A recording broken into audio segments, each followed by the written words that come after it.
All right. So this is kind of the agenda for today. Okay, so you got Rob is going to be the keynote and speak to you guys, and then you're going to actually have a panel discussion.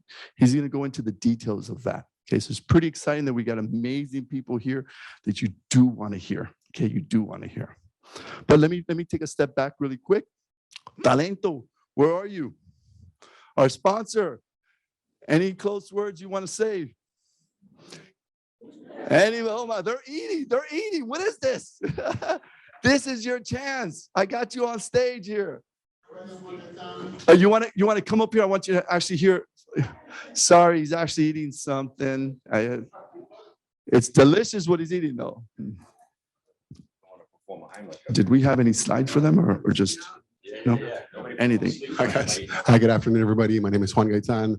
Spent about 20 years in the HR and technology recruiting space here in South Florida. Founded a firm by the name of Talento in 2017. We've got offices in Nashville, Orlando, Los Angeles, New York, Houston. Rocio Rodriguez back there is our director of our Miami office. Thank you for putting this together. Andrea Rodriguez is our vice president of operations. Thank you again for everything you do. Brooks, our managing director on the West Coast. We got some former alumni here, Mr. Guerra, Julie, and just want to say thank you guys for having us. And Rick and Regina, you guys have been doing a great job in helping all these IT and business teams kind of evolve the way that they run the business of IT and deliver projects. So congratulations on your guys' success and look forward to partnering with you. Jordan and Rana, Fernando, nice to meet you. Thank you guys for your time. You guys are excellent customers. We really appreciate all your business. Thank you again. Excellent. Round of applause. So again, we can't forget Southern. Felipe, any words that you want to mention about Southern? Thank you very much for hosting us here. He has some drink, so I'm going to have to take the mic to him. All right. Just thank you everybody for coming. Walk this way. Yeah, camera. So they can see you online. All right, fine. Thank you very much, everybody, for coming. So this is our 3200 building. This is our IT shop here at Southern. We have several campuses here in the South Florida area. And please enjoy this great speakers today and our facilities. Awesome. Thank you very much, Southern. All right, so let me take a step back. Again, I do represent Transformation Experts. We are a consulting company. We do help with agile transformations. So if you're interested, we're here to help you. All right. Another, again, from a high level, we do trainings, we do maturity, we do leadership, assessments. So we do work with your whole organization. We do have a class as well, so Certified Agile Leader. If you're interested in attending that class, please let us know so that we can get you in there. And last but not least, one of the biggest flaws we've seen in the transformations is that leaders aren't walking the walk, right? That they're not involved in the transformation. So we've got a really good program that kind of helps your organizations make sure that they adapt that, okay? Great. With no further ado, this is what our roadmap looks like. And another thing that maybe you might want to know, Regina Batista, what kind of other event are we going to have coming up? All right, so I'd love to thank everybody that went to the Agile International Conference in 2023 in March. If you were there, raise your hand. Awesome. We're going to start doing in-person meetups quarterly. We're starting out, let me do this one. Thank you. For those of you online, thank you so much for joining. We're starting out with this leadership amazing panel with this group here that will be sharing all their expertise with you today. And our next one is going to be the Women in Leadership panel. So we're hoping to do that between, I think beginning of August is going to be the date. So in person as well in one of the sponsoring companies that we work with. So look forward to that. Thank you.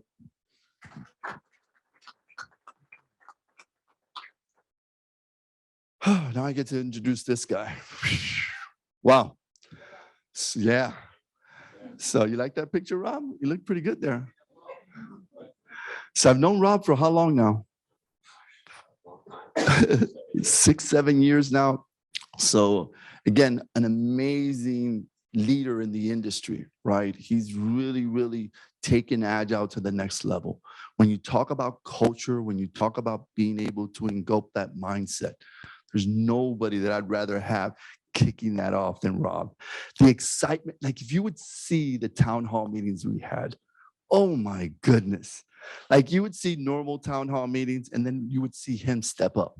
And it just changed the whole outlook, right? Everybody all energetic, excited, thrilled about that partnership, right? So that's what I really feel, Rob.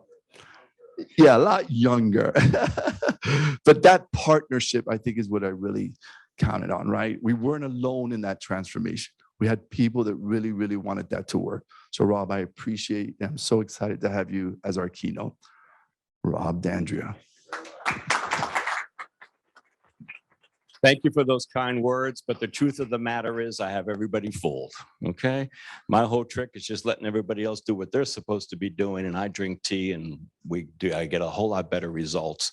The woman in leadership, that should be called leadership in leadership. You know, I don't know why we keep calling that woman in leadership and have it designate that. We should be calling that leader in leadership. Rick, you're way too humble, you know? You show these charts and we do this and we do that, but you know, the outcomes that transformation was able to help us do at TrackPhone was magical. You know, if I had one word for what we were able to accomplish at TrackPhone, I would tell you it was magical. I'm going to tell you more about that. So this is going to be undoing the knots, because we're going to know that everyone is talented, right? We have a lot of special persons, and often it's really just about undoing the knots so we can get to where we all want to go and actually enjoy working a lot more, and having more personal and professional fulfillment. I think on my next slide, I have another shout out to Southern and Talento again, so thank you. It's interesting, I had a business, I used to buy from Southern. Prior to joining TrackPhone, I was in the food and beverage industry. So I actually owned my own 300-seat restaurant at one time. I worked at Doral Food and Beverage as a food and beverage director. And I had my own businesses as well. I had frozen cheesecake on a stick and seafood cooking sauces. So I actually used to buy from Southern. And I remember Southern back then, 30 years ago, as this little fulfillment facility distributor, you know, that was, you know, shipping the booze, right? And then when I went to check out Southern, now it's like, oh my gosh, look at all the things that they're doing. It's amazing, right? Spectacular to look at on the website. We just want to make sure that the process is all getting done behind that. So on the next page might be a picture or two. So let's go back one. Yeah, so look at me when I first started at it was called Top Telecom back then. That was in 1997.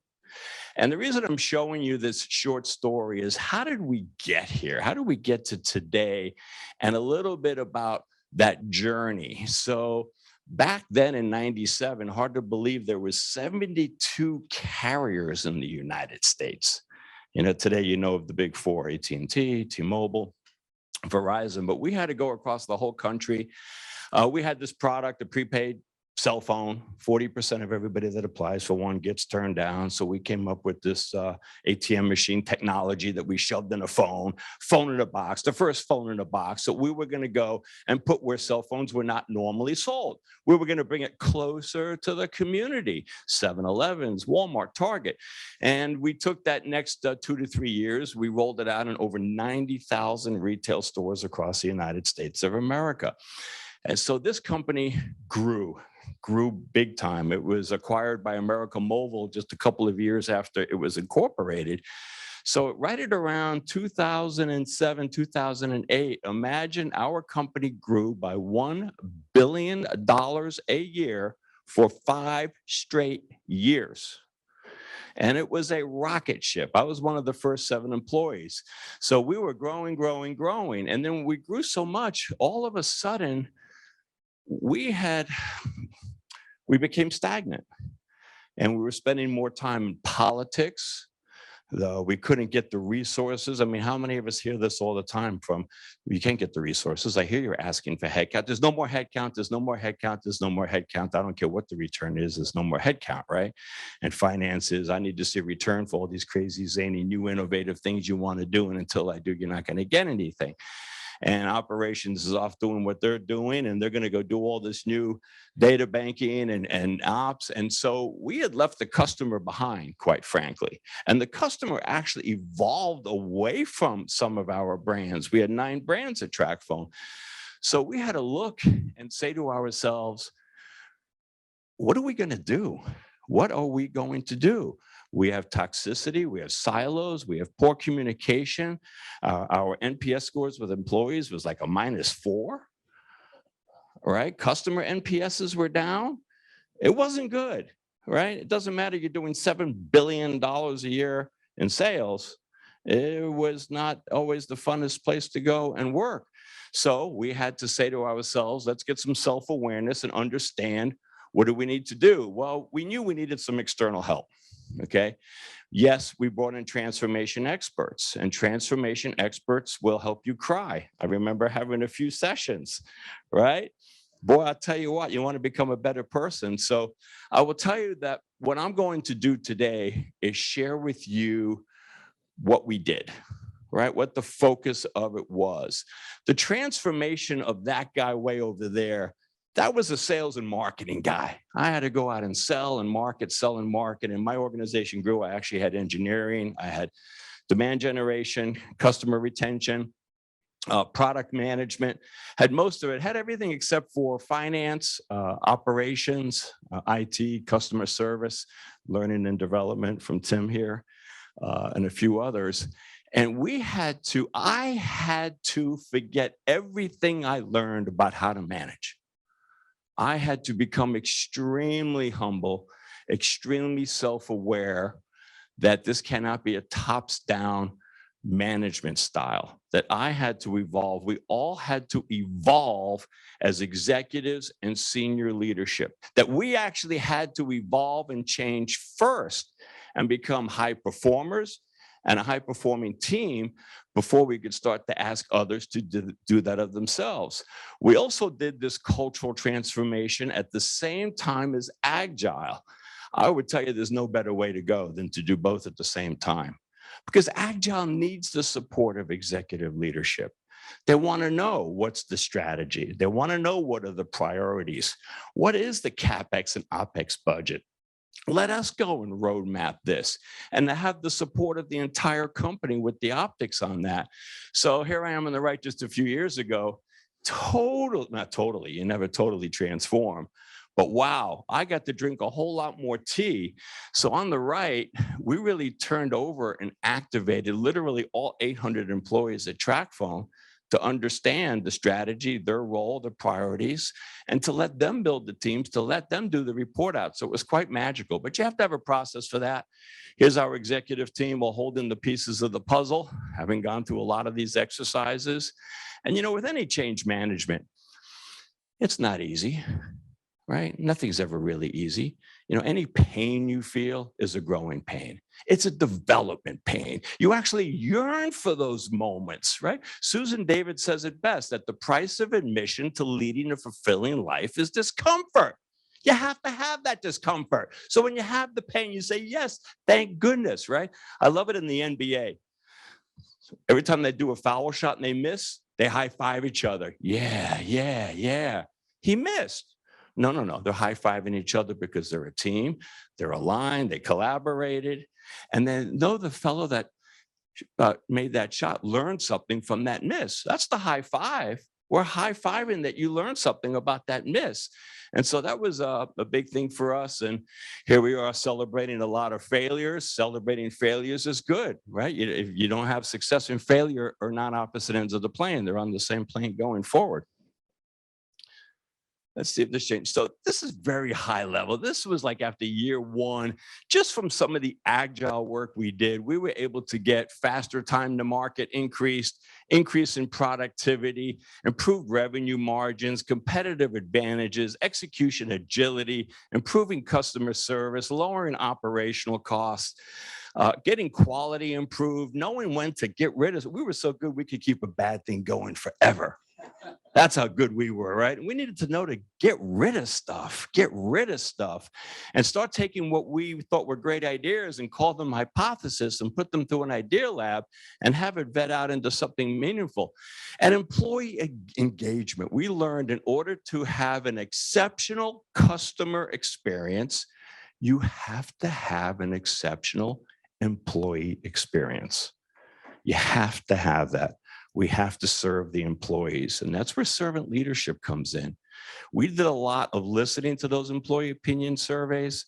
We broke them down into horizontal items, things that went across all employees, more vacation days, more paternity leave, and then the verticals, breaking down the communications and a lot of things about what they wanted to know about what was their role in accomplishing the strategy. So we did a lot of measuring of customer NPS and employee NPS and delight the heck out of it. So we wanted happier, more engaged employees. You know, in order to get talent and keep talent in today's world, you have to do that. And in a multi-generational work environment, you have to do that. And if we do it, and when we did it, everybody was working much happier. And so things became very, very fulfilling.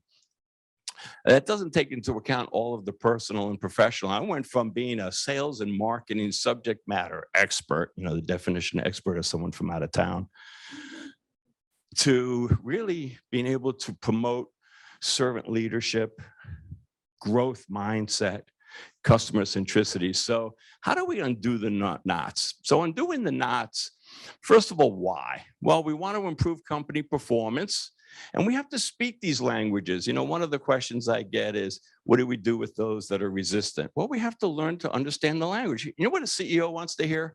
I need to improve company performance. I want to hear more about that. I don't want to hear agile. Huh? Go meet with the IT. Well, I don't know agile. Improve company performance. The HR officer wants to hear, hey, I think I have some ways we could look at getting and keeping talent, and better yet, not having to ask for more resources, for maximizing their productivity and growing the boxes of those we have, and let the boxes grow themselves organically to show a business case for if we ever need more resources.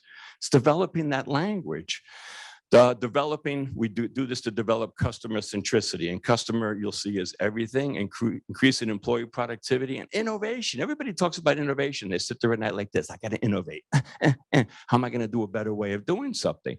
Well, the innovation will be an outcome of cultural evolution, both with agile and the way you work with each other. What will you get? You'll get customer centricity design, you'll improve employee experience, execution agility, and you'll develop high-performing teams. And I'll tell you, there's nothing better than serving persons realize a better version of themselves. And that while you're helping others realize a better version of themselves, that you're realizing a better version of yourself. One of the number one questions I get when I speak at different locations and consult is always at the top of the list, career pathing. What do I have to do to get promoted? What do I have to do to get promoted? What do I have to do to make more? Right? It's that radio station, WIFM. What's in it for me? Okay. And we seem to have this perception that we should get a raise and a promotion because I'm doing a great job and I've been here a long time. That's typically a misnomer, okay? What do executives look at? They look at boxes, they look at functional roles, and they look at the cost of it, period, pretty much period, okay? And so what's going on behind that wall is growing the box. And through cultural evolution, you will be able to have everyone that's in this room, under you and above you, grow the box, add more value to the box, expand the box, get the boxes aligned correctly, and organically you'll be able to see organic promotions, adding more value, growth, and actually being able to get more resources. Because you got to do something. Keep doing it the same way is going to take a long time, right?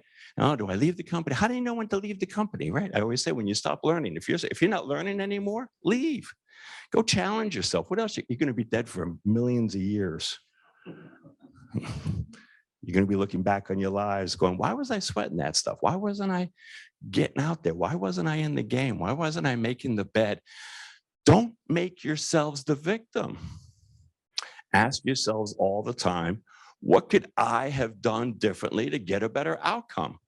I learned with my finance officer that I struggled with is when I asked myself, what could I have done differently? After working with him for 15 years, I finally asked myself that question. The answer was, meet with him privately in his office to talk about what he needs in order to get done what we need to get done. Instead of asking in front of 30 people and putting him on the spot, I was going to get his canned no. And why? So we really made advances by not being the victim and looking at everything through what can I have done differently to get the outcome I'm looking for? Because that's what you're looking for. Forget that happy hour talk. And then I told him, and then you know what he said? Oh, stop all that, right? And stop the grave digging. Yeah, let's all go into the game. And after get, well, I knew that wasn't going to work. No. We all went into the game together. We had a game plan. What did we learn from it? I screwed up. Fine. What did you learn from it? And what are you going to do so it doesn't happen again? How? We have to have change management. We have to instill a process. Agile transformation is a big part of that. And team and leadership journey coaching. Creating the right environment. That's really what this is all about. We have to create the right environment to have a cultural transformation. And then we all go along with it. The first thing is, and this is vital, is the customer is the North Star. Are we adding value to the customer? Are all of our decisions, or all of our priorities, or all of our projects adding value to the customer? Because if they're not, we ought to take a look at, should we be doing it? Will it make an impact on our results this year? And will it deliver for something strategically for the next year or going after it? Is it serving our purpose? Is it serving our why? Is what we are doing serving our purpose? Because if it's not serving our company purpose, and if it's not serving the customer, what are we doing? What are we doing it for, right? And this is how you start to get the culture putting a lens on everybody, looking at customer, purpose, delivered by our people. Are we delivering an exceptional employee experience? We measure that with employee net promoter score. We measure it. We take it right on. Show them that we're listening and take the actions and take them fast. We set up barrier teams. We had the employees set up their own barrier teams and let them go out and research what's best in class and make recommendations to the executive team on what are the proposals to do it both in the horizontals and in the verticals. And we would get much of it done. And then they knew we were listening, and who better to help do that than the employees themselves? Guided by our values. This is so important about how we work with each other.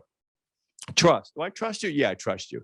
But we have to trust in each other that we're making the right efforts and decisions to serve the customer with our purpose. Respect for each other. Having a safe room in meetings so that everyone can speak. There's no bad questions. There's no stupid questions. And that we're accountable to each other to deliver to the customer with our purpose delivered by our people and collaboration with each other. So we have to create the right environment. Creating the right environment, executive leadership requires being a servant leader. It's a tailspin for them. It was for me. Wait a minute. Whoa. As an executive, I have to serve you. Okay?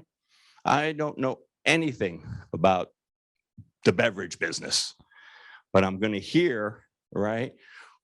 Where do we need to be? What do you need in order to get there? What barriers stand in your way? And let me help serve you to get there with what you need to get there. Okay? So we have to take the anvils off of our shoulders, is what we promoted, and activate the employees to do that, which then provides them an exceptional employee experience, trust. They know their role and they're participating in it. Why 8 men at the top or 8 executives, including women at the top, think that they can know everything is kind of beyond my wildest imagination looking back on it. So on stage, I used to drink tea all the time because I found out the best way to grow the business was the more tea and the more I shut up, the better off we performed. Just let the employees do all this. Servant leadership requires executive transformation. So the first thing we had to do was start with the executives. Executive transformation requires self-awareness, humbleness, and empathy. Rick made us all cry a number of times. It's not easy when you have to go through understanding one's blind spots. We all have blind spots. Hey, Rob, we're going to tell you the one good thing that you really do an amazing job of. And then we're going to tell you the 3 things that we really think you need to improve on, okay? You avoid confrontation. You don't listen. You still override on the employees that your idea is going to work regardless of everybody telling you it's not, and so on. And then we would have to go back and work on that for a month, come back and report out on it time and time again. There were some tough days. Rick broke us down, man. He broke us down, and thank goodness he did, because he made me a better person, I will tell you, professionally and personally. Self-awareness, humbleness, and empathy requires us having to develop new leadership muscles through proven exercise and new agile process. High-performing teams with a safe space. Make sure I'm doing okay on time. Good. So this is a picture that we put together at TrackPhone that kind of just summarizes the whole thing. This was our core strategy, okay? Everything we did revolved around serving the customer with our business process delivered by the team. Serving the customer through our business process delivered by the team. Having an exceptional team, that all this was adding value to what the customer was looking for. Our purpose was coverage and access for all. It had matured, right? When we were first started, our purpose was get everybody a cell phone that can't have one, right? Make cell phone ownership a right, not a privilege. And then we learned that we could do a lot more powerful things for the underserved in this country, that we could get them access and connectivity to a lot more than just a cell phone, for goodness sake, right? Like the internet and e-commerce exchange, and how do we begin to innovate? So when we looked at our purpose of delighting someone, and I'm making this up as I go with beverages, right? And we would look at like Walmart was not our customer. Target was not our customer. They were our strategic partner in serving the customer, serving that end user. That's who we wanted to serve. And of course, this is where marketing has to be able to show through customer journey mapping, the customer experience roadmaps. What is the customer looking for? And the customer today has quickly evolved to telling us what they want, when they want it, how they want it. So now we have to go from omni-channel to omni-experience. We need operations more than ever. We need IT more than ever. We can't just keep doing design documents and sending it over to IT, and then we got half of what we wanted.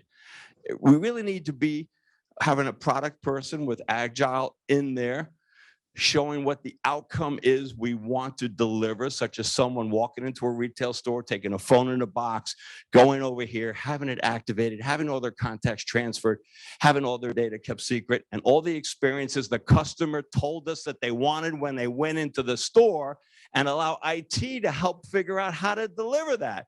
And they would do 100 times better job than if we just designed for them how we thought it should be done.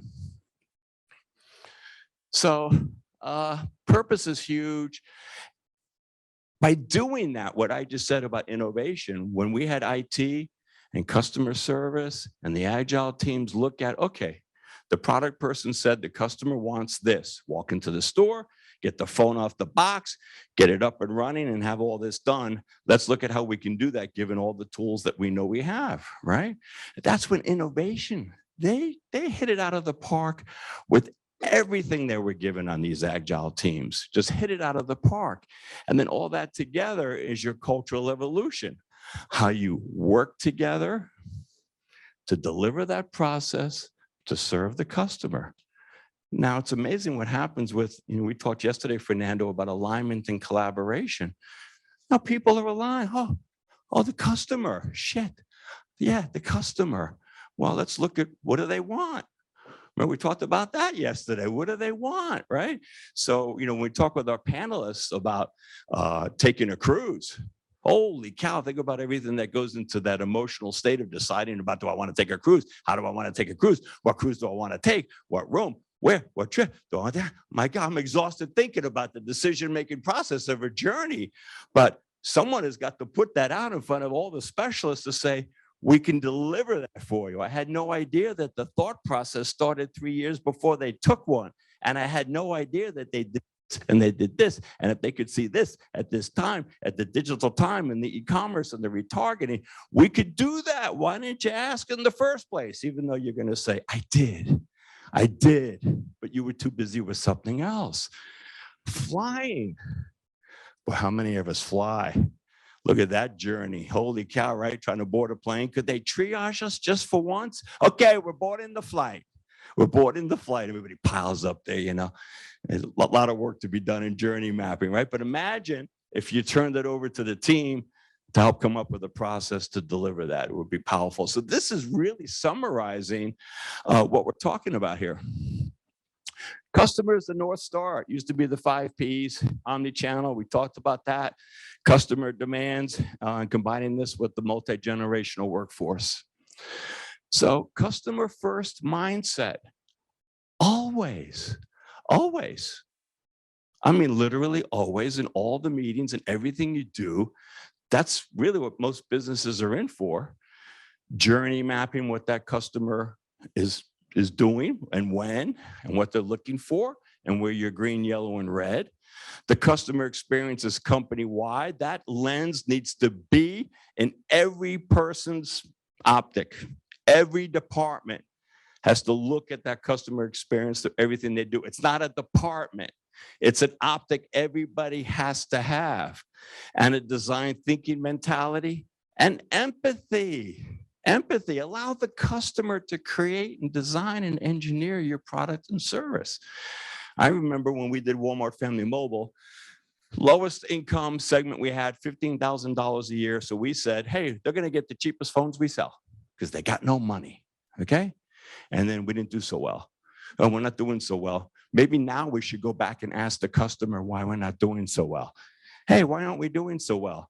Well, I'm so poor, I can't afford a computer. No computer at the house. The phone is my computer. I need a $300 phone because it serves as a phone and a computer, and I need financing for it. So once we took the phones and put in the $300 phones with financing, we could make the brand successful again. Boy, did we waste 2 years, right? Why? Because we didn't go ask the customer. We didn't have any empathy for them. Then once we came back with what the need was, everybody could get behind it. The business process, team, innovation, culture, and again, change management. This customer experience manifesto, customers have to be our obsession. This is what we wrote as a company, that we are guided by a genuine desire to make our customers' lives better. And as such, we must be relentless in our pursuit to carry out our unique and important duties with passion and pride. This is what we do. This is why we show up every day, is to serve them.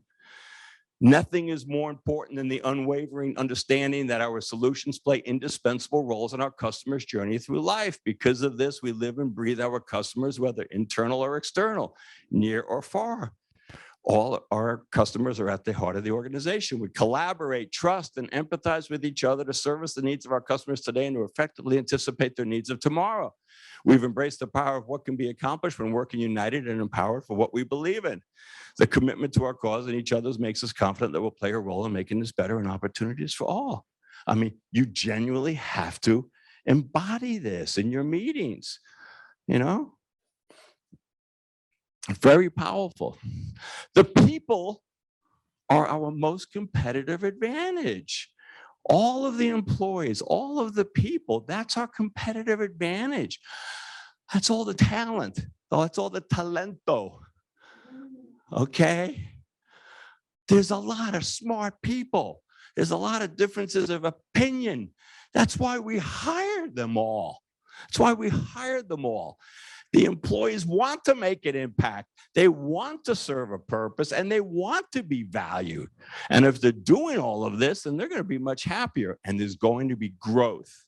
There's going to be growth, and growth encourages that promotion and future advancement. The multi-generational workforce and customer demands of what they want when they want, they have the highest new demands on our leadership to serve this. This requires cultural evolution, change management, and a new process. Employee experience. We've said this time again. To deliver an exceptional customer experience, you have to have an amazing employee experience. We did that at TracFone. During the pandemic, we got a 97% score from the employees of how we handled that. We moved our NPS from a -4 to almost a +50, okay? We actually, if we had one word to describe what we did, they would say it was magical, all right?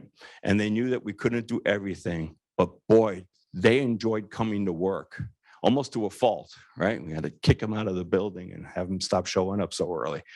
But it was amazing the fulfillment that they were getting professionally from the learning, from the purpose, from the servant leadership, from being activated, from being able to do so that they could grow. That's what this is about, grow. And growing comes with growing pains. This isn't pain-free. So when you feel that pain, say, yes, I'm in pain. I'm growing. Thank you so much. Because if I didn't have this pain and feel like going home and crying tonight, I wouldn't be growing and learning. So the total methodology behind all this is having a servant leadership. And we're all servants. We're all leaders. All of the managers, everyone that works there can influence the persons under their organization and above their organization.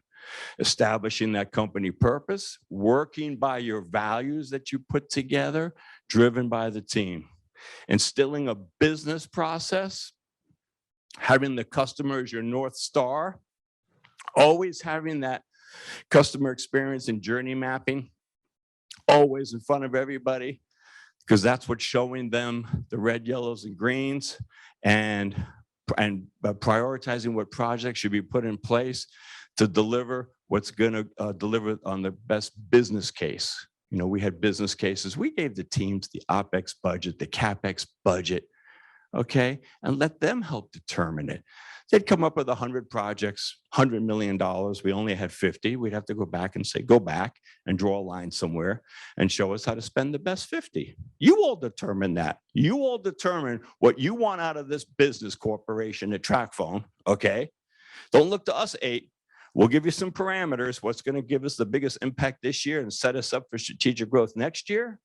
We'll help you understand how to build these business cases so that they could learn how to build a business case so they can add value more and grow their box, okay?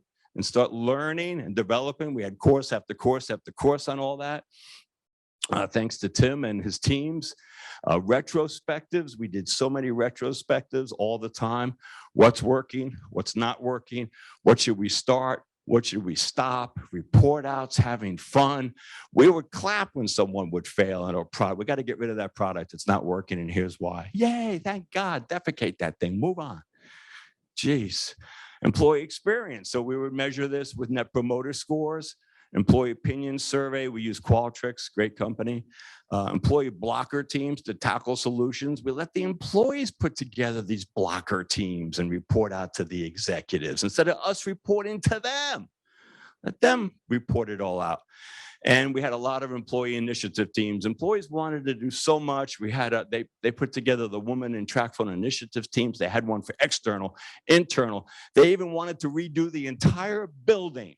They hated the building. No windows, the carpet, we were stinking up the joint. Fine. Go present to us what you want to do. Did an amazing job, got designers and architects and looked at best in class and looked at Apple, Google, Facebook, everything they wanted to put together. Came back with a $15 million proposal. Done. Okay? Got windows put in throughout the whole building. We got the beautiful new flooring because that's what the employees asked of us. And it was not too much to ask. But us executives, we're not that smart. We're not in the back room thinking, you know, we ought to give them a better work environment, right? This place is beautiful, by the way. Love it. Love the vodka room. I assume you have a sponsor for that. And of course, design thinking, customer centricity, journey mapping, and agile. You can't get enough agile. In sales and marketing, as CMO, I think we had 32 agile teams stood up in about 18 months, right? Total company, 54 agile teams. I think I personally took the first 30 to lunch. Cost me a fortune. I remember saying in the beginning, I'm going to take every agile team to lunch personally. I had no idea it was going to be 32 of them. It cost me $2,000 a lunch, right? Cost me a fortune. It was a good investment, right? And I got to know these persons intimately, right? I mean, we had some like tear-jerking lunches here with some of the persons that were from India that came over, that were shipping the money over, and what this meant to them. I mean, it really allowed me to be a better servant. So we have a plan. It's a good plan. We're going to execute the plan. Customer, business process, service by team. We're going to go onto our panel and bring Rana and Jordan and Fernando up here from, I'm going to get this all mixed up now. Jordan is with Royal Caribbean. And where's Rana? Rana is with Spirit Airlines. How cool is that? I mean, think about this. We got alcohol in the room. Okay. Now, hard to believe wireless is a bigger industry than alcohol.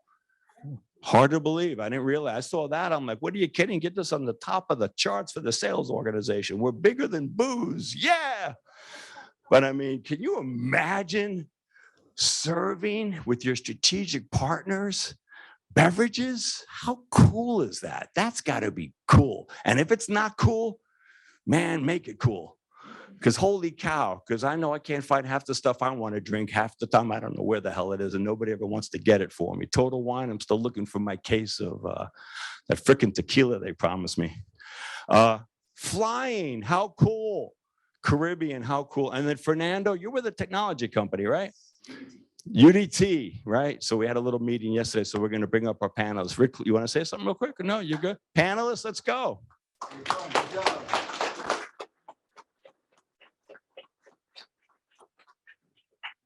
By the way, I am willing on my own time to meet with any of a company's CEO, CMO, COO, CFO kind of team to help share, some of the track phone experience we did. And we're transformation experts. So that's something that I don't mind doing as a servant leader. So, panel, holy cow, I'm not sure where to begin, So let's talk about, I guess, in each one of your companies a bit about, kind of where you are, what you're doing. When was the moment you felt like you needed to have some cultural transformation, and what are you doing and where are you at it? Let's start with you, Jordan. Yeah, so I'll give you the mic. there we go. So a couple of years, like in so many businesses, we were going through digital transformation, that big word, whatever that means. And I felt like I was the target of it. We hired, 200 external consultants to come in, all of the technology partners, and everyone inside was just going to sit and listen and sort of be transformed. And while I was sitting there and I was going through a lot of growing pains at that moment, I said, there's got to be a better way. This isn't making sense. And I thought, I'm going to watch how this goes down because this sure isn't going to work. And next time, maybe I'll do it, and maybe I'll do it better. And I think the one insight in sort of where we are now is that, you don't just slap on some wings on a caterpillar to make a butterfly, right? The caterpillar becomes the butterfly. And that means, like you've said, and I think, so much insight in what you covered, is you really have to transform the company itself. It's everybody inside that we're trying to transform. That means we have to bring them along. We have to have empathy for all of them. We have to understand what their challenges are. We have to share our goals in a clear way and tie everybody to that. And while it is a long journey, you imagine, shoot, I got to transform this entire company. It's sort of a tall order. But what you say is true, is it really gains its own momentum, and bringing in everybody. it's not let's run away from IT. It's let's partner with IT. What do you guys need that you've never been able to get? Because Lord knows they have a long list of issues that are quite valid. And so rather than bring in a whole army of consultants, it was how do we as a group leverage everything that we have against this new goal? How do we transform? Because this is actually a pretty exciting thought that we're going to become something better together. We're going to, we actually want to do that. We're not just transforming you, we're transforming us. And we're sort of in the middle of that now. And we've been as inclusive as possible. And I mean that in the classic sense, where, we need a new data platform. Let's say we're going to talk to the data guys. And what do you guys need? What have you always been told? No, how do you help us achieve this goal? And I think by going through that, we've really been able to, there is some filtering, if you will, in what we end up doing, saying, here's our goal, transform the customer experience, deliver value. What do you have in your kitty that can deliver that? And little by little, our crowd and our coalition keeps growing and growing. And I think one thing I picked up from the talk was it's time to bring the executives in a meaningful way. Everyone's got to contribute. And we can't transform the company without them. And I think that really resonates. It makes a lot, there's some sense to it. And so, yeah, I really appreciate a lot of insights there. But we're in growing pain mode city, I like how you said little by little it's expanding out, because it's really, in our experience, was a pull strategy.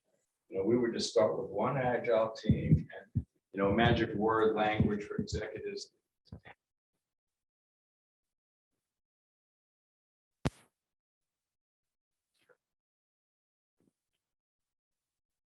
Was an executive. There's people that hadn't gotten enough attention over the years. Yeah. They said, well, what have you been trying? What have you been trying to do? You think you can help us do this? And hey, maybe I can have a little funding for you, and we get that going, and maybe we just aim it over here. And then you start earning some credibility. Oh, they are treating us like a team. We are a team, because that's a big part of it is that we're not a series of teams and a giant matrix nightmare. We're actually one group trying to achieve a goal for the customer. We started with that one test that I still didn't believe it at the time. And then others were going, hey, what's going on over there? Plus Andrew's buying a bunch. And we just one and the third one. We actually branded them. They all gave themselves a name. We got t-shirts, we got hat. Oh, and so we got them all branded with t-shirts and hats. And, I was saying that we started with one agile team. And then it was others that would say, hey, that looks very interesting. We want to stand up an agile team. And it went from 1 to 32 quickly and became very powerful. So I'm going to go over to Fernando over here. Excuse me, Fernando. So tell us, now Fernando's the CIO. Okay, Yes, thank you. So same question, I would assume. Yes. Okay. Well, my story goes a little bit further back to where in the previous organization I was working for, I came to a realization that I wasn't feeling uncomfortable. It was one of those moments where it's like, okay, I'm not challenged, I'm not learning, I'm not growing. I need to expand beyond that. And so I started searching for a place where I would be extremely challenged, where I would be pushing myself to the extreme and then allow myself to grow and also work with this organization to do so. So I spent almost a year interviewing in a variety of different companies. And I met Henry Fletches, the CEO of UDT. And the first thing that he said when we met for lunch over discussing the position, he said, I need to change my company drastically. And that was really shocking because no one else had said that. Okay, everybody was talking about how great they were, how amazing the things are, and it's all great. And I was thinking, then why are you looking for someone? What's the point? So nonetheless, I joined the organization. And one thing is what people say, even though Henry, fascinating guy, was really committed to it, he didn't know how to do it. People don't know what they don't know. If they haven't experienced profound change, if they haven't become a servant leader, you don't know how to do that. It takes time. So even though there's intent, right? Having to go through that change was really impactful. And having to do it from a point of walking or doing what you're trying to say that they need to do. And that requires something that makes a lot of people uncomfortable sometimes, and that is being vulnerable in certain situations. Like coming into an executive meeting where everybody, is doing their stance and presenting their department in the best way possible. I would have to come in and say, guys, the IT organization is failing. We're unable to drive results. We don't have clear alignment to the strategic goals of the organization. I don't have shared goals or partnership with every other department to ensure that what we're doing is impacting value or creating value for the organization and creating value for our customers. That was really tough. And honestly, I put myself out there. I thought either this is going to go spectacular or I'm gone the next day, one of the two. Obviously, it turned out really well. However, that still wasn't moving as quickly as I would like it to be. So then I started doing a grassroots movement in transformation. And that was a little bit easier. And I know this is going to sound, and maybe some people here might disagree with what I'm going to say, but I used a little bit of command and control to force people into becoming empowered, which was a little weird and shocking at the same time. I know. But all of a sudden, we started having these teams that became empowered. They started self-organizing. They started bringing people in from different departments. So the IT organization was all of a sudden bringing people from finance, all of a sudden bringing people from inside sales, from engineering. And they started creating these really amazing solutions and talking about this agility and taking these projects that have been stalled for 2-3 years and delivering them in 6 months. And this caught the attention of a lot of people.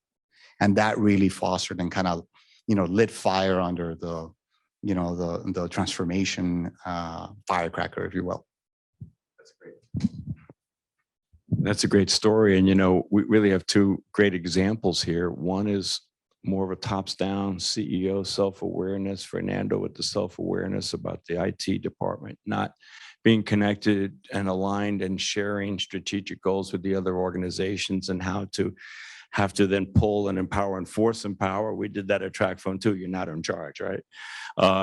And then over with Jordan, with many of us have to do it a little bit more from the bottoms up, right? And kind of build it from within, and then now start to meet that intersection of bringing and pulling in the top, So, either way works. As long as we can get there. So great job.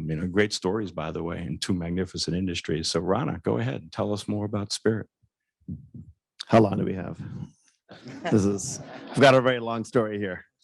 In regards to, so my story kind of fits somewhere in between here. And I'll sort of talk a little bit about how things have come about. But I'll start with pre-Spirit. It's kind of similar to you, Fernando. When I met with the then CEO at the time, and he asked me a very simple question. He said, "Hey, your resume looks pretty good. It looks like you could add value. What do you think about our product?" And I said, "I think it sucks. It's not. I've flown it, and it's not at all what I'll never do it again, right?" And he said, "Oh, well, good. That's what I was hoping you'd say, right? Because we're kind of looking to try to make changes. We're in this process of talking about it. We weren't really there, but we are super successful in the sense of profitability. We've changed the model in the marketplace. We've totally upset the apple cart in terms of how the airline industry should operate. Our margins are some of the best in the business. People are trying to emulate us, but we've got a bit of a reputation problem, and we're looking to figure out how we can make changes to that." So kind of fast forward about a year and a half. So I joined, obviously, because I like the space where it's tear down and build. That's kind of the fun place to be in. And the area that I originally came into was really just managing the P&L on the revenue side of the business. And then for a year and a half, I bitched and complained and said, "How come we don't have a dedicated kind of digital e-commerce shop?" Right? So we've got an IT shop. but we don't really have anyone that has a focus on how we think about our digital presence. Even though we were doing probably about, like 90% of our business through digital, there was nobody that had that as a responsibility. That just sort of happened. That was, we were delivering products, we were delivering marketing campaigns, we were doing things, but no one really had any ownership of it. Nobody was looking at it holistically. Nobody was thinking about the outcomes. And so I bitched obviously enough that they said, hey, we got a guy. It's you. You're going to be the guy. You're going to be the guy that's going to do this. I said, okay, well, so that wasn't what I was expecting, but good. Let's give this a go. And so where I kind of thread the needle, I guess, between these guys is that ours was actually less. It wasn't necessarily top down. It wasn't necessarily kind of ground up. But the main thing that happened for us was that as the kind of year and a half went by, the new CEO, so the CEO at the time, really started challenging the premise that we could only be one of two things. We could either only be a cheap airline, meaning that we can offer cheap prices, or we had to totally change our model and try to be something that required a lot more investment to get to a better guest experience. And really what he was looking for was, could we become something that delivered much more value? So in value, as we sort of thought about the business, was what's the experience divided by the price that you're paying. And so that really started moving the needle in terms of just broadly and culturally. People starting to challenge the kind of premises that we had that said, you can't spend money on certain things. You can't do things a certain way because that's the way we've done it. And that's what's made us successful. And maybe our customers don't like us, but so what? We're still profitable. Could we actually get to a spot where customers liked us? You were talking about -4. We were like a -30 NPS at the time, right? And so there was really like nowhere to go but up at that point. And so one of the things that really started moving the needle was looking at the NPS data, understanding where the common sort of friction points were, and we really just took more of a method, just took an approach that just said, hey, what are the biggest issues, and let's just start knocking them down. So it wasn't a kind of a manifesto. There was no sort of digital transformation document, that we started with. It really started with, what are the areas that people don't like? Let's start knocking those down. And so we started with the website, then we started with the mobile app, then we just kind of continued on. And although there was a roadmap that me and my team had created with partnership with the IT shop, the actual sort of movement then to try to get everybody on board really was something that, as long as we had success, people started coming on board. And then ultimately, over the last couple of years, the reason we've kind of moved into kind of much more of a kind of an agile approach is that as we started knocking down some of the big pieces, people then started getting hungry and saying, hey, this is taking too long, right? You're getting me 2 releases a year. I'm seeing stuff that's coming in, and when it gets delivered, we don't really like it. What else can we be doing? And so just by kind of virtue of demands of the marketplace, demands of the employee base, and demands of obviously our customer base, we started going into a spot where it became a relatively, I won't say it was an easy transformation, but certainly the ability to shift from what we were doing before to something new. There was a much bigger appetite because people were not happy with the way we were doing things. And so it allowed people to start making the small moves to the point where I'd say we're still fairly early in our journey in terms of kind of the transformation process on the digital side, but certainly much further ahead, to the point where hardly anybody asks me anymore about how things are going, right? Because they just see it in terms of outcomes. They don't ask, hey, Rand, are you still frustrated? Are you still irritated? Are you still? Nope. They're just seeing things. They're seeing things that are coming out. And so that's their answer, because they're seeing it on a frequent enough basis. They don't have to ask, hey, what's going to happen in 6 months? What's going to happen in 5 months? What's going to happen in next year? So let me ask each of you, I mean, those are great stories, by the way, real stories, real businesses on cultural transformation. I'm going to ask a question that dives a little bit now into the agile piece of it, right? So just share with us, perhaps, maybe how many teams, if any, you have, how is that working, or how are other people seeing it? And are there plans to implement any more agile at all on the agile piece of transformation? And I'm gonna just start with you and go back the other way. As I said, we're still fairly, I think, early in the stages. You know, we've 2019 is really kind of when we started shifting into a much more agile framework. And then something happened in 20. I can't remember what it was, but it really kind of put a dent in the plans in terms of how quickly we could continue to move. But you know, post that, I think we are a much more structured. We have a structured methodology now that we're pursuing. We have a smaller number of teams, but big teams, which is not really fantastic. You know, so I think we're still in the process right now of having to break up those teams. You know, we can benefit from breaking up those teams. The main constraint is simply that from the business side of the business, you know, it's not like who's providing the use cases, who's providing the user stories. There's only so many heads, right, that can kind of provide that intel. And Spirit, as if you guys have ever dealt with us, we've got way more ideas, like most companies, than we can execute, right? And so you have to go through a bit of a process of just making sure that, do you understand the prioritization matrix? Do you understand what it is that we can deliver? Do you understand the level of effort? Can you size things properly for us to actually make this an effective process? But I would say that where we are today, I feel very comfortable that we're delivering on the roadmap that we've presented.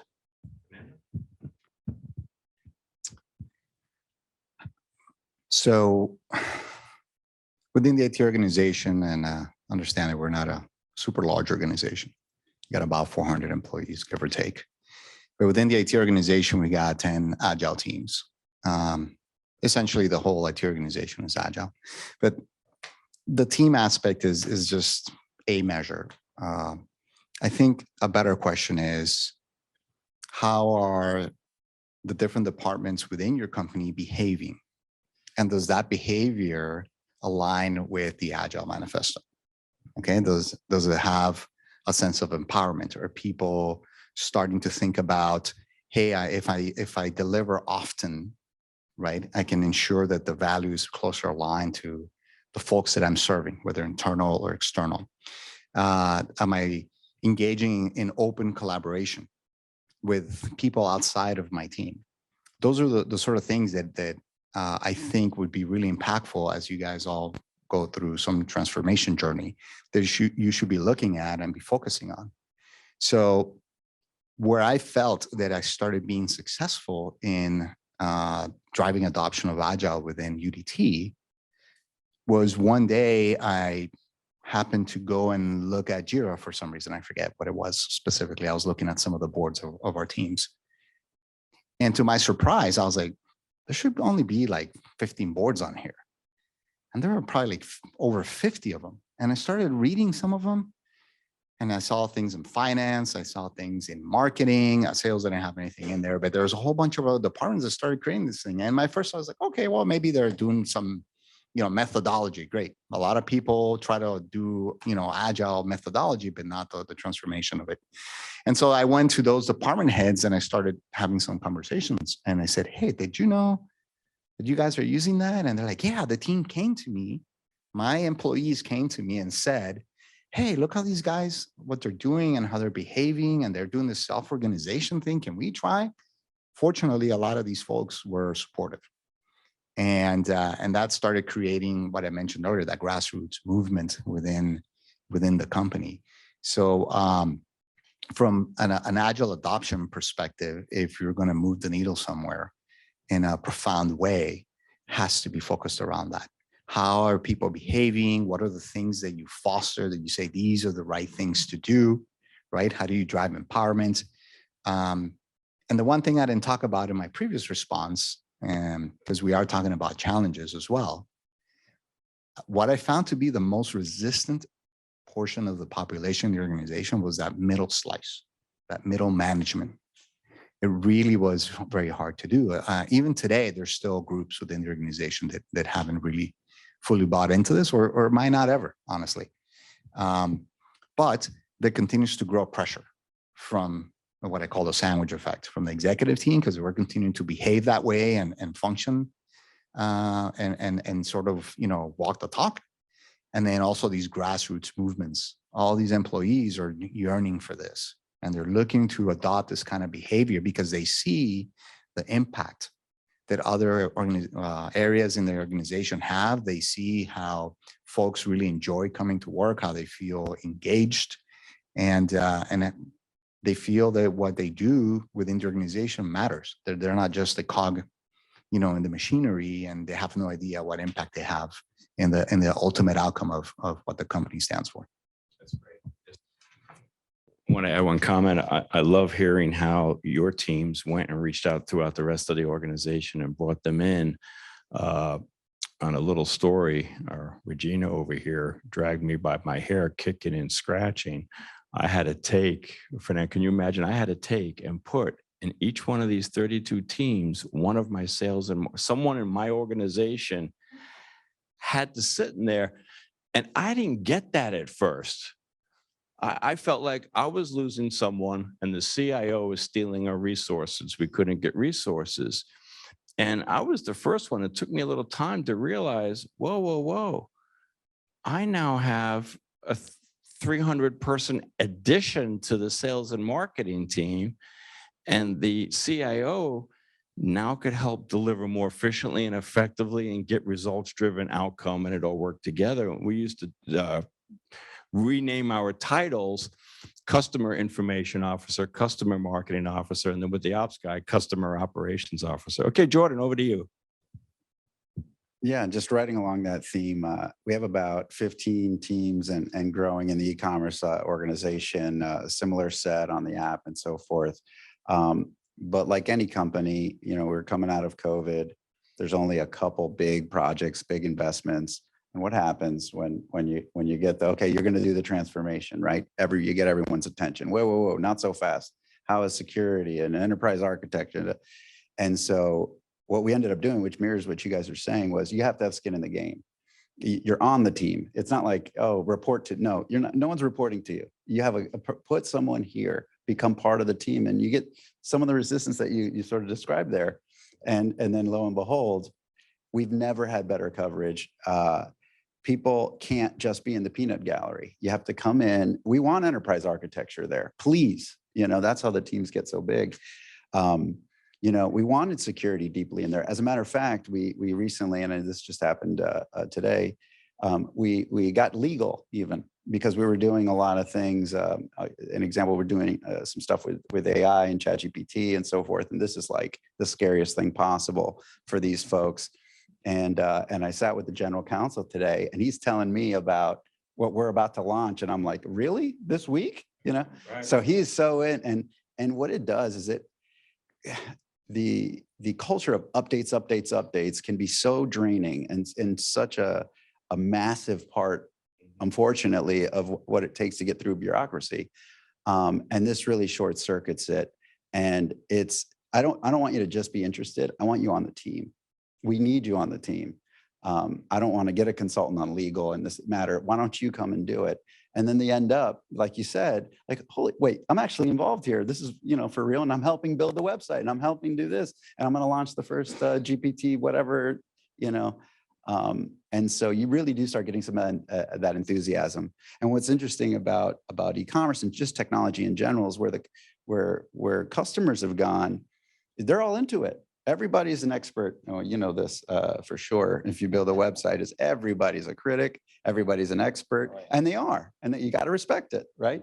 They're not always right about everything, and they don't have. They're. Thank you for your feedback. Yeah, that's all great, but the customer said this. That's right. That's right, and that's right. And now when we're talking about our product roadmaps, I want to hear from the customer. Don't tell me about the feature. What's the problem? And I want to hear it in their voice. And that's something we've introduced very recently as part of the transformation, was the voice of the customer. But like you said, and like I mentioned before, it's not a team. It's the team. It's all of us. And I think it's been really beneficial. It also stops some of the finger pointing, because that's gone. oh, you were there for every decision. Your team was there and there's nothing, you know. And so we kind of handle mistakes like a family might and kind of, hey, well, how are we going to learn from it? Let's do the retro. Let's make an adjustment. And so little by little, it catches fire. And what I do find is the constant load of the updates. Like, yeah, I know what you're talking about. You kind of had some details there. Like, they're not asking me what I'm doing in 5 months and 6 months and 8 months. Like, that's a nightmare. And I know what you're talking about. But when you have this TikTok and when people are actually on the teams and have skin in the game, they don't need updates. They have them. They were part of the update and so forth. So that's really just another element. It's powerful hearing the positive outcomes, not only in results, but in the people, right? And then that just seems to compound, if you will. Great book out there, Psychology of Money, The Power of Compounding too. You reminded me of something talking about the amount of meetings and report outs that the employees asked for. One of their barrier teams that they wanted to put together was one called Kill Stupid Rules, the KSR team. We let them put it together and they wanted agents, 007 agents to be planted throughout the company. And we let them recommend, let's kill stupid rules, right? Or the number of signatures on paperwork when people don't even know what they're signing. Why are they signing it? And I could go on with how much impact the KSR team did, but that's how open we were to employee engagement. So let's allow, we've got about 10 more minutes, I think. Questions, that's at least, we never allow enough time for questions. Let's get some questions from the audience, from anybody, everybody, especially the panel. All right. Who's going to be the first one to ask a question? I'm going to have to run around here all the way back there. All right, hold on.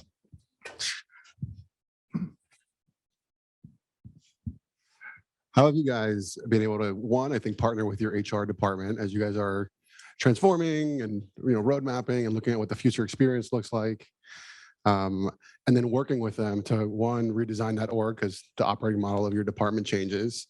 Two, people that have new skill, new capability. Some of you were kind of bleeding edge in South Florida in this, right? How did you kind of work with them to elevate the price points, be able to afford some of those people? And then as you were attracting them and then retaining them, right, what are some of the strategies that you guys each kind of thought of as you put that plan together, got the funding, did the reorgs, and ultimately then started to deliver results? So he took 3 questions. Okay, I just want to make sure that we can answer this pretty quickly, but I'm running up here. It's my exercise, guys. Who wants to tackle this question? Go for it. So a quick comment, because with all these transformations comes a few high-priced business consultants, and they often offer change management, which you're like, yeah, we should do that. Planning on changing all this stuff, we should manage it. And the approach we wanted to take here again was, well, the company has a change management group in HR. Who are they? Let's find them. And let's see, maybe they've done this before. And I'm sure the company's gone through a couple transformations. Maybe we have some work. So again, I think it's taking the same approach, which is HR was on the team from the beginning to the end. And all of our assumptions at the beginning were not where we ended up and not where we're going to end up. But all along the way, they were there. And they were there for meetings that weren't HR meetings. They were in the meetings, all of them.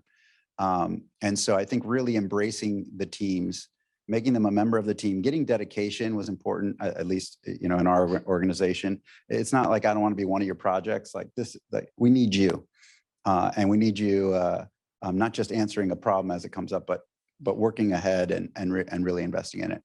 And so we've stayed really close, and it's been one of the most efficient, let's call it, spinning up teams situation that we've had before. Oh. Continue. So I'll try to be brief with the answer. Well, first and foremost, like with anything else that you want to get done, you need to enroll people in your vision. So as soon as I joined the organization, I started engaging with all the executives, HR included. And one of the things that I talked about was this whole concept of, super engaged employees who just woke up super early to go to work, but wanted to be there, who felt like they were contributing, increasing productivity. So I started going through the motions of selling on this vision. So I got backing from HR. So that's how that worked out. From the other question, I don't think it's realistic to expect that you're going to hire a bunch of A players who have a ton of experience, who match automatically in your teams, and then you're ready to go. That's unrealistic. However, what you can do is you can seed certain teams with some of those type of folks. You can then hire not based 100% on experience, but you can potentially hire people who are, new in their careers, but they have the right aptitude, right? They have the right cultural sort of behaviors that you're looking for and who demonstrate high learning agility. And you can bring those folks in and then mold them and then help create that culture that you're trying to drive. I would echo a lot of what Fernando said. That well, let me first say that the first answer to the question is you hire Talento to help you with your process. So that's answer number one. But I'm saying that somewhat tongue in cheek, but in all seriousness, I think one of the things that was a big benefit was as I was trying to make inroads on these changes that you did have to partner with somebody in the HR organization, and you had to kind of provide a bit of a view and a vision of where you're trying to get to, because the type of skill sets that are required are very different. They're not going to be the same types of, you can't have the same types of leaders that have been doing certain things a certain way.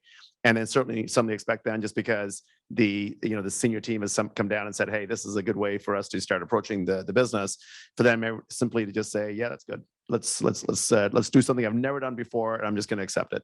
It doesn't happen that way. So you do have to start finding the appropriate leadership to make that happen, and that HR has to play a key role in understanding who are the folks that have the kind of the aptitude towards making those want to make those changes, who are the folks that are kind of behind the scenes saying, hey, I don't really like the way we're doing things today, and how do I help make the changes.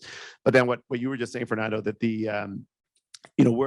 we recognize that we're a low cost business. That's our secret sauce, is that we keep our costs down, which means that we're never going to be the top payers in a marketplace, which does mean then that you've got to find the young and hungry talent that's out there, that's willing to learn, willing to take a bit of a flyer, but recognize that they're the folks that if you kind of bring them in and pair them with a few kind of more seasoned folks, few folks that have kind of been there before, they're going to be your future leaders as well. And so that you really have to kind of take a little bit of a risk with your HR partner to just say, hey, who are the folks that may not exactly be what we're looking for on the JD that we put together, but have the potential, and bring those folks along.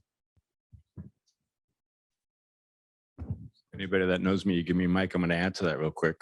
I'm gonna. So something I did real quick with HR is, yes, definitely take them along for the ride. I would have all my direct reports every year. We would build a deck called how we're going to plan and execute differently, because we're always evolving. And so, each of the organizations wouldn't sometimes always need some of those boxes. They'd have to reposition the box. We can move a box over to this department, and different ways we were doing that. The other piece our CEO was always big on was always showing him a best-in-class organization for the future, for now and future, and then to number the priorities of who we would want to as a resource, so we could work towards getting numbers 1 and 2, even though we might not get 4, 5, 6, and 7, but to always be working towards that perfect vision build. So, okay. So I want to, I know we're going to have a lot of questions. And so I do want to make sure we time box this as well. So we want your questions. And so we're going to actually get those questions to our panelists so that we can take care of it. This doesn't end here. Guys, we do this every week. So I don't know if you guys have actually had an opportunity to go to online, coaching clinics that we have on Saturday morning at 8:30 in the morning. We're there talking about coaching opportunities, kind of helping organizations out. On Wednesdays, we have sessions every week. So this is the first face-to-face. So we're going to have one, I think, Regina, with the women in leadership, which is spectacular. But I need your support. We need to keep spreading the word. We're out here. We're helping the community out. Okay, first I want a round of applause for an amazing panelist. John. And from a coach perspective, I'll just give you my 2 cents. So as I see the journey that they're going through, That's one of the biggest challenges coaches have, is that we've had success with certain customers, but we have to also make sure we clear our mind. So everyone's working through their own journey, and we all have to meet them there. And it's just about getting the small wins. And maybe it stops today and we go back and then we come back in a year. But they're moving on, they're figuring it out. That's the exciting part of what they're doing. They're making a difference. So I'm so proud to have them here supporting the community. This is volunteer work at its maximum, right? They're all giving back. So thank you again for your support, and we'll catch you guys hopefully on next session. All right. Have a wonderful night.